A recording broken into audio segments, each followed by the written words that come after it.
Andhra Pradesh cabinet పూర్తిగా కుదుట పడలేదా? మంత్రుల తీరు ముఖ్యమంత్రికి నచ్చడం లేదు. ముఖ్యమంత్రి వ్యవహార శైలి మీద మంత్రులు కూడా సంతృప్తిగా లేరా? ఏం జరుగుతుంది అసలు? ఆంధ్రప్రదేశ్లో ప్రస్తుతం ముఖ్యమంత్రితో కలిపి 25 మంది క్యాబినెట్ సహచరులుగా ఉన్నారు.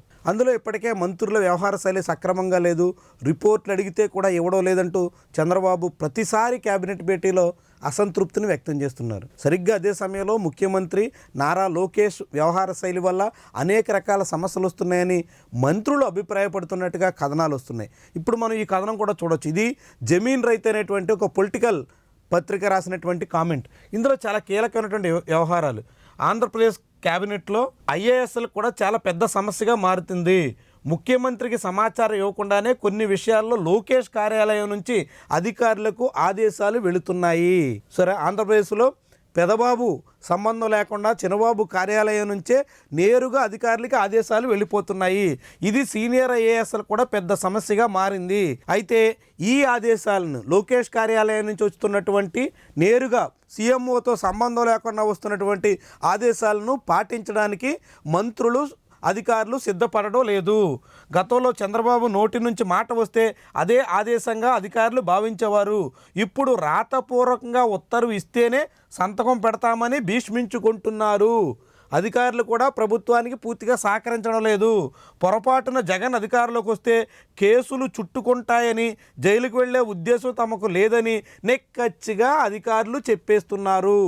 సో రాష్ట్ర ప్రభుత్వంలో వ్యవహారం పూర్తిగా సాధారణ స్థితికి రాలేదు, అంతా కుదుట పడలేదు, అంతా వ్యవహారం సజావుగా సాగడం లేదు అన్నట్టుగా ఈ పత్రిక రాతలు కనిపిస్తున్నాయి. చాలా ఆసక్తికరమైనటువంటి వ్యవహారం. దాంతో ప్రభుత్వం మీద ముఖ్యమంత్రికి పట్టు లేదనే ప్రచారం జోరుగా సాగుతోంది.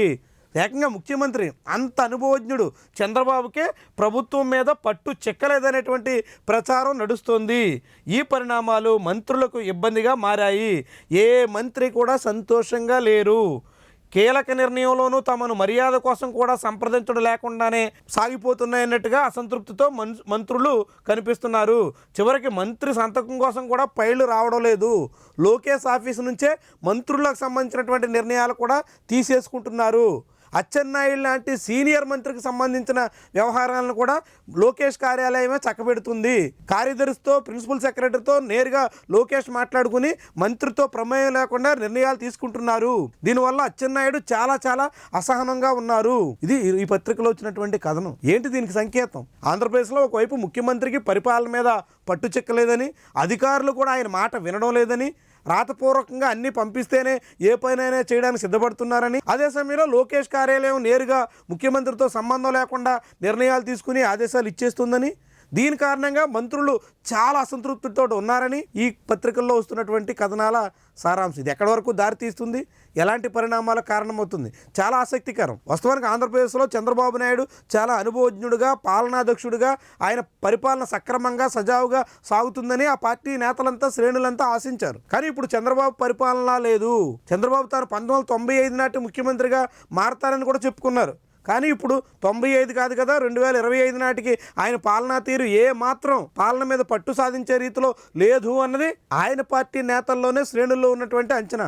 చివరికి మంత్రులు కూడా చంద్రబాబు వైఖరితో విసిగెత్తిపోతున్నారు అంటూ కథనాలు వస్తున్నాయి. మరి ఎలాంటి రాజకీయంగా మలుపులకు దారి తీస్తుంది, ఎలాంటి పరిణామాలకు ఊతమిస్తుంది చూడాలి. మరి వీడియో నచ్చితే లైక్ చేయండి, కామెంట్ రాయండి, షేర్ చేసి సబ్స్క్రైబ్ కూడా చేయండి. Thank you for watching.